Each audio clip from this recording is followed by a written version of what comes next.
So my company was miningindustrialphotographer.com. It still is. I've had that for 11 years now. But then just recently in May, I switched over to directing of mining photography for Penda Productions, who I've worked with over the years and done a lot of international travel with. So I still kind of have both, but more so now with Penda Productions.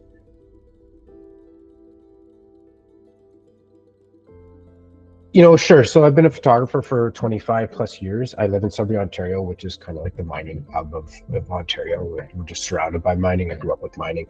And I've always had mining clients throughout. I come from a studio portrait, wedding and portrait background in photography, but I've always had mining industrial clients throughout. And then about 11 years ago, just decided to just close up shop and strictly just do mining. I really enjoyed the challenge of trying to make the mining industry look as beautiful as I possibly could. And I always found there was like artistic details in everything that mining has to offer. So when I started doing that, I really took an interest to it. It was a challenge. It was something completely different than what I've done. And yeah, I haven't looked back. It's been great so far. So when I really went forth into the mining industry, I noticed that a lot of companies were using stock images. And I used to go to trade shows a lot, and I would see at some trade shows, I would see the same image being used like in 3 different booths. So I was kind of like, okay, well, obviously it was stock, and don't get me wrong, it was a great photo, but now I found that it took the impact away. Like by the second time, it's like I've kind of already saw that. And then by the third time, I was like, I've seen that now, like there's no impact there. And then you kind of realize like, this is just a stock. Maybe there wasn't a lot of thought put into it and stuff like that. So I wanted to change that aspect of it. I wanted to bring a little bit more dynamic imagery into the mining industry and with my clients. Like I said before, I come from a studio portrait wedding background, so lighting was a big thing for me in my photography days. And so I wanted to incorporate that into the mining photography that I do. I've had a lot of people say, how come your images pop, or how come they're eye-catching? It really just comes down to the lighting. Anybody can take a picture, and I actually just did a post today about, especially with underground lighting, like underground lighting is completely dark. What the eye sees is not what the camera captures, right? Like our eyes can see a lot more. We have a lot more latitude exposure between the highlights and blacks, whereas a camera is not. It's almost like it's cut and dry. You have your highlights, your midtones, and your blacks. So lighting played a key role in that. So I wanted to bring that extra element so that when people looked at the mining images, not just within the mining industry, but the people that are not in the mining industry would look at it and say, oh, wow, is that ever nice? And then it might linger them a little bit longer on the post, or it might want them to read a little bit more, or actually delve a little bit deeper into wherever that image was used. So that's kind of what really got me into it. And the thing is once I started, it did just kind of snowball. So obviously I stuck with it.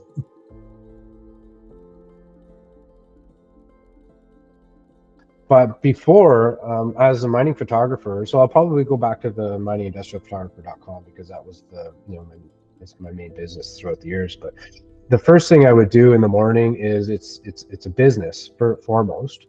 So it's marketing, whether that's sending out emails or I was big on social media. I posted almost every second day to social media. I researched clients nonstop. I followed all the magazines. So like for a good 1 to 2 hours in the morning, I'd usually be online just scouring everything, LinkedIn, Instagram, Facebook, going to all clients' websites. I have a thing where I will not post an image that I've created until my client has used it publicly, because just back into the day of going to the trade show, I want my client to show that image to their audience first, so that it has the most impact. So I would scour all their websites, download all their reports, and just like constantly search for images.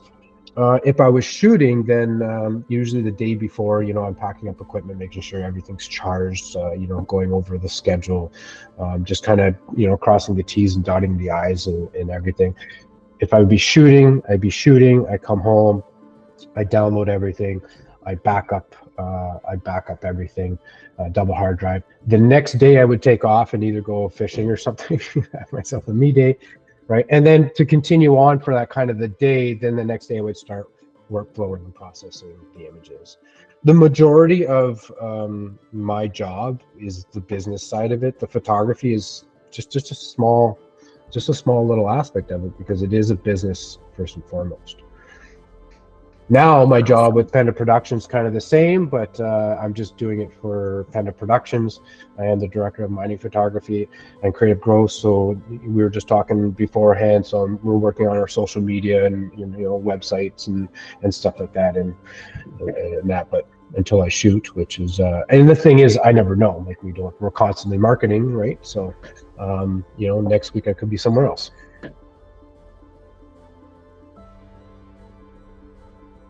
I have two favorite things. One is the travel.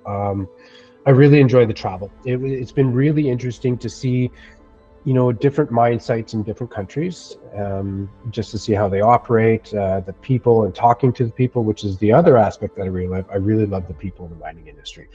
My favorite thing to photograph in the mining industry is people and doing their jobs, and then getting a little bit of backstory of, there's always two questions I always ask.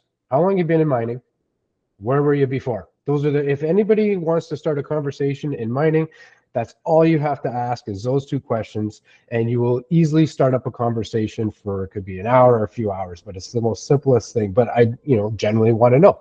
And then, then once I get them talking, kind of get a feel of, what they do and who they are and their personality. And then my favorite thing is to capture a really nice portrait of them doing their job, but one that they can take home to family and show their family, like, this is mom, this is dad, this is grandpa, this is what we do, this is what we do, this is what I do at work.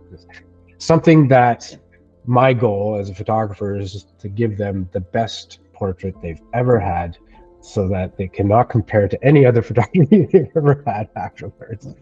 And the travel. And the funny thing is I had a goal setting thing way back years ago, when I first got into photography, and I was doing it full time.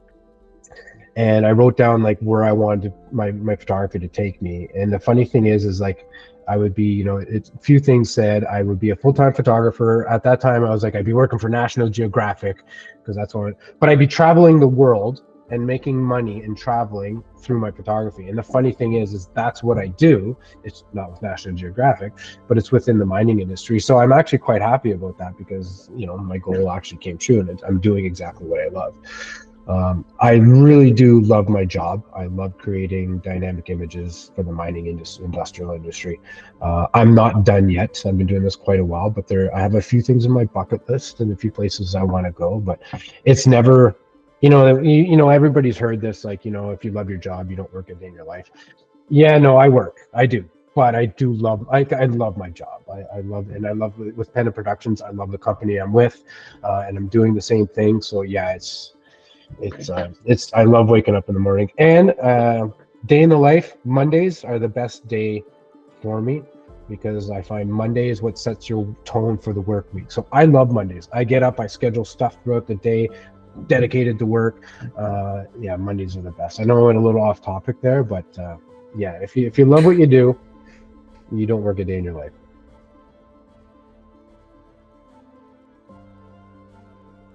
The funny thing is I actually don't have an answer for that, because every answer that I would probably come up with, I think the mining industry is already doing it.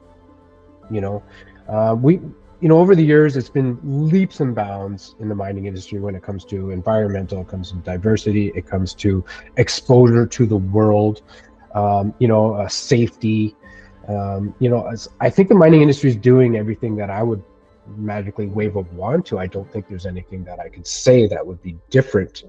I could be selfish and say, I wish everybody would not use stock photography and just hire me. There's the one thing magic wand, and then, but no, so honestly, I think the mining industry is doing a great job. Most people will never see underground or be on a mine site, but over the years, especially with social media,